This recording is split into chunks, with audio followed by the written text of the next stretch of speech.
What's up, Thrashers, and welcome back once again to the Thrash Maniac 99 YouTube channel, and I am back with yet another video for you guys, and this time, excuse me, I wanted to start up a thread about non-metal albums that metalheads love or enjoy.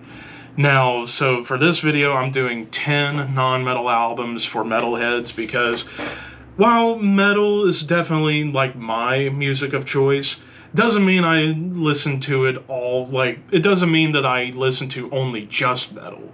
Granted, most of the music I still love outside of metal is still within the rock realm, but I don't see myself really going past that apart from maybe old rap and 80s pop. And I appreciate jazz and classical for what they are for sure, but when it comes to non-metal stuff, it's still mostly within the rock realm. So I figured I'd talk about 10 non-metal albums for metalheads that metalheads love and appreciate, excuse me, for differing reasons. Now, I'm just going to go ahead and flat out say that pretty much all these albums are either proto-metal, hard rock, or progressive rock albums, because I feel like these albums definitely inspired many metal bands for different reasons, one way or another. So to kick off that list, I have King Crimson's debut, In the Court of the Crimson King. This is by far the oldest album. Well, this and another album I have later in the video are both the oldest albums I have, and they're from 1969.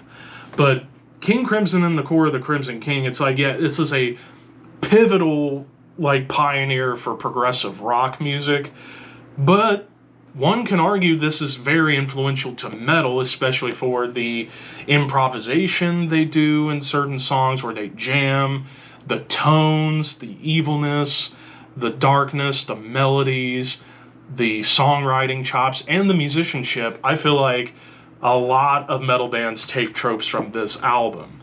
And yeah, this album, only 5 tracks, but all these songs are absolutely fantastic and deliver something different to your ears. 21st Century Schizoid Man, that's a proto-prog metal song right there, and a proto-metal song as a whole, because it's got heavier guitars.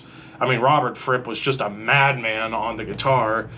And of course, this album has Greg Lake, who would later go on to form ELP, Emerson, Lake and Palmer.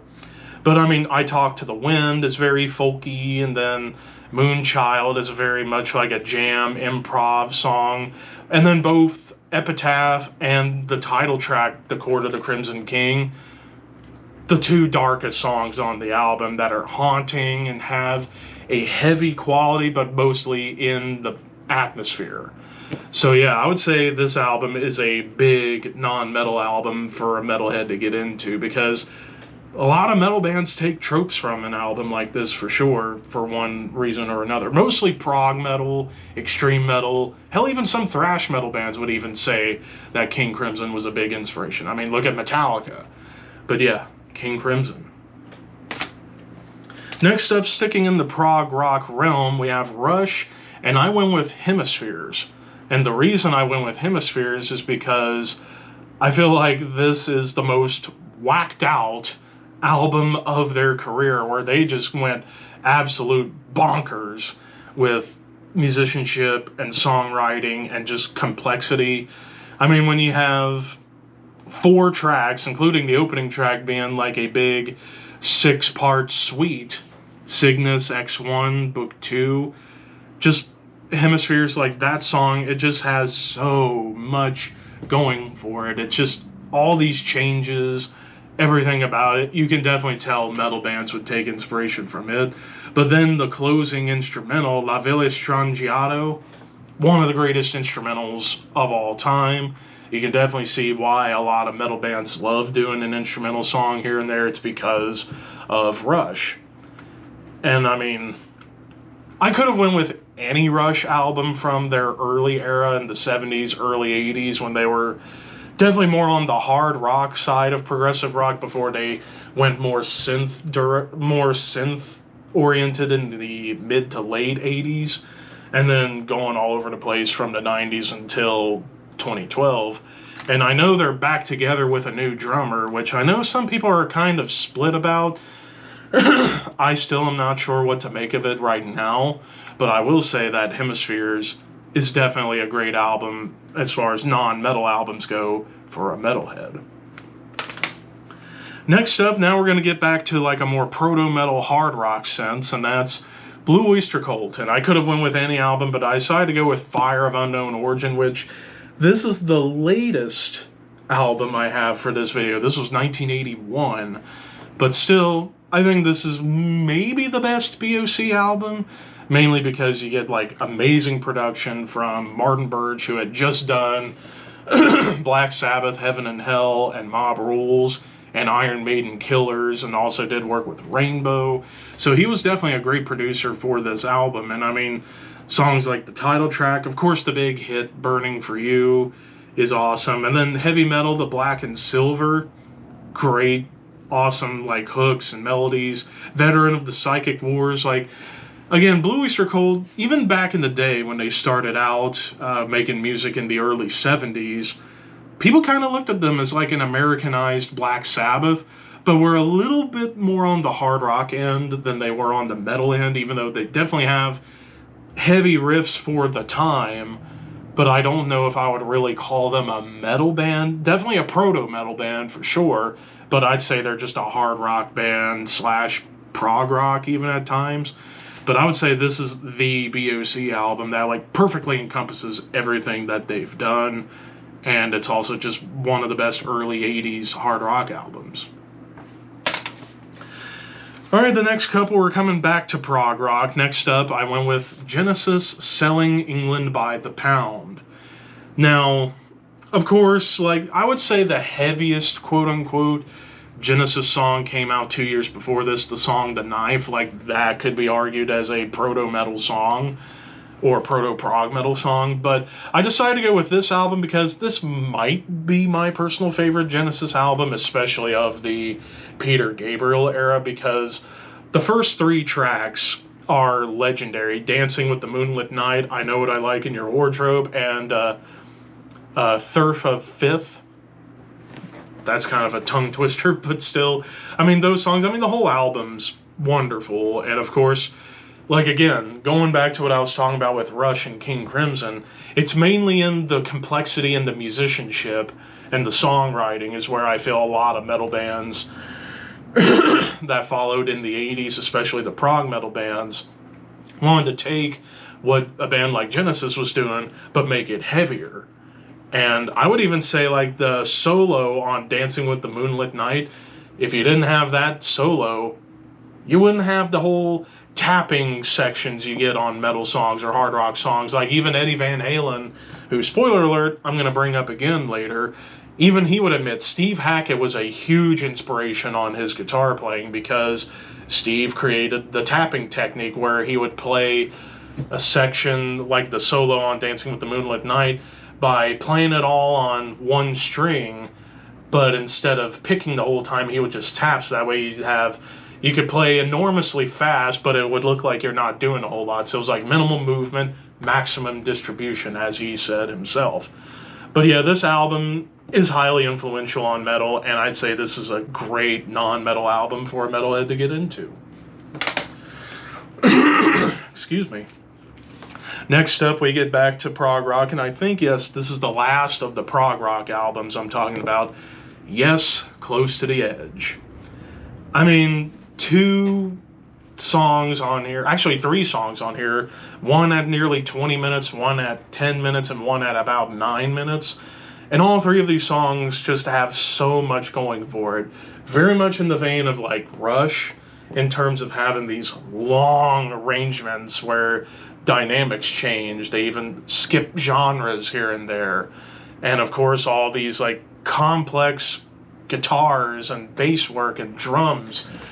Again, I definitely see why metal bands would take a lot from an album like this in terms of songwriting and really getting to be masters of their instruments in order to create something awesome of their own. I mean, the title track, the long track at nearly 20 minutes, it's a prog rock masterpiece. But then, of course, the other 2 tracks, And You and I and Siberian True are just awesome songs in their own right as well. And of course, love John Anderson's vocals, the guitar work of, I forget his name. I know it's Steve something. I always forget his name. And then Chris Squire on bass. May he rest in peace. But yeah, awesome album for a non-metalhead. Or not non-metalhead, a non-metal album for a metalhead. Alright, we're halfway through. Next up, we're back to hard rock proto-metal territory. Deep Purple Machine Head. Kind of saw this one coming because, I mean, especially for the big three tracks, Highway Star, Smoke on the Water, and Space Truckin'.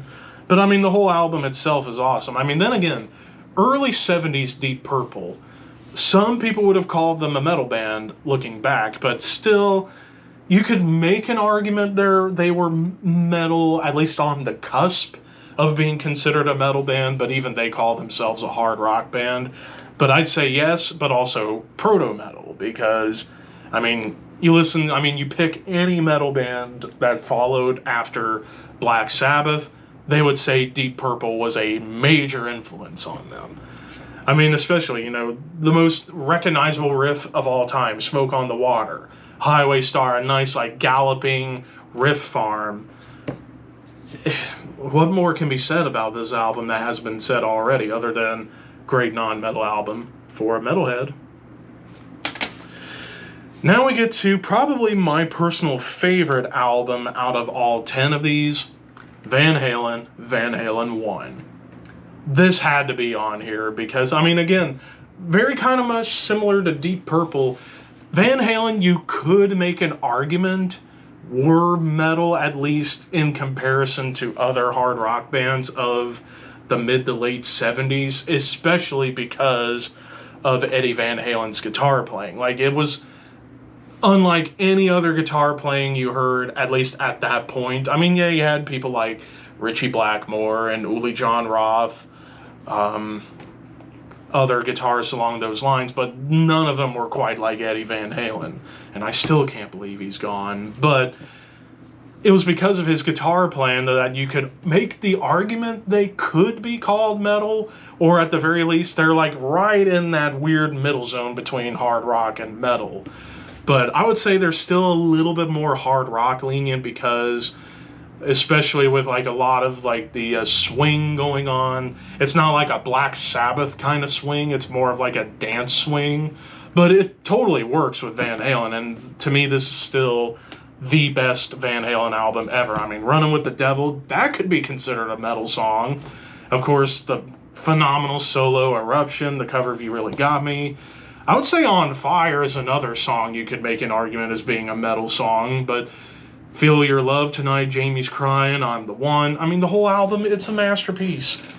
And unlike a lot of glam metal lyrics, at least David Lee Roth was open about his, more seductive lyrics towards the women, but also getting into anthems and getting into just fun times. This is a fun album, so definitely, if you haven't listened to this in a long time, please listen to it. And then we get to kind of another toughie one, because some people could argue back in their old era they could have been on the cusp of being called metal. AC/DC, and I went with Powerage. I could have gone Back in Black, I could have gone Highway to Hell, but I'm going with the one I personally like the most, and that's Powerage, which I honestly think is the most underrated of the Bon Scott era, at least in my opinion, because it's not like you had a lot of massive hits. I mean, well, they became massive after a bit, but at the time, not as much. Tracks like Down Payment Blues, Riff Raff, Sin City, Gone Shootin', Kicked in the Teeth, just awesome songs. And of course, yeah, AC/DC, yeah, they write the same album, but it's still a great album. And do they really need to evolve? They're just a hard rock band that loves to write riffs. Now Brian Johnson's still singing his heart out. Does it have to be flashy? Absolutely not. Is it simple? Yes, but there is a beauty to simplicity. And AC/DC, I would say, is the band that definitely epitomizes beauty and simplicity when it comes to hard rock / proto-metal guitar work and music. So yeah, AC/DC Powerage, absolutely. The penultimate album, and like the King Crimson album, is the oldest album I have in this list. Led Zeppelin with Led Zeppelin 2. Again, you could argue back during this time you could have called them a metal band, especially because they were heavier than any other band at this point in 1969. That was until Black Sabbath came along and completely dwarfed Led Zeppelin. But still, you can't talk about non-metal albums for metalheads without mentioning Led Zeppelin. And I went with Led Zeppelin 2 because this is the album where you just have so much going for it. I mean, Whole Lotta Love is the song of songs when it comes to Led Zeppelin's early stuff. I mean, that riff, Jimmy Page is a highly influential guitarist. Robert Plant, arguably one of the top 5 most influential vocalists in hard rock and all other forms. And, of course, John Bonham was a great talent taken away from us too soon. And John Paul Jones, underrated bassist. And I feel this is, in my opinion, the best Led Zeppelin album they ever did. And then finally, we get to Aerosmith, Toys in the Attic. Of course, I was actually having this discussion with some friends of mine who are big Aerosmith fans. I honestly feel that 70s Aerosmith is some of the most underappreciated hard rock of the time. Because when most people talk about Aerosmith, they think about like when they made their huge comeback in the late 80s with Permanent Vacation and became massive hit makers. But what some Aerosmith fans who never gone back wouldn't know, in the 70s, they were coming out with some of the best hard rock of the decade. And I feel this is the best album because you get awesome songs like Walk This Way, Sweet Emotion, Round and Round, the title track, especially like the title track, you could honestly call that a proto-metal song or even like proto-speed metal because, well, even a band like Metal Church covered it and it definitely fits them to a T. It's faster, you get like faster guitars and faster rhythms. Yeah, you can definitely make the argument they were kind of like if you mixed Led Zeppelin and the Rolling Stones together, but with a more modernized sound of the time in the 70s. But it's still awesome to hear how this band was able to come up with some catchy riffs that some people just forgot about until the 80s came around when Permanent Vacation blew up, and they blew up bigger than they were in the 70s. But yeah, I would definitely say Toys in the Attic is another great non-metal album for a metalhead. Excuse me. But anyways, these are just ones that I picked, but I'm curious to hear from you guys, either in the comments or in a video response. If you do a response, be sure to tag me in so I know. What are some of your favorite non-metal albums for metalheads? Let me know in the comments or in a video response. But of course, don't forget to like, comment, share, subscribe, all that fun stuff. Thank you guys for watching, but until next time, keep your horns high and your dreams wet.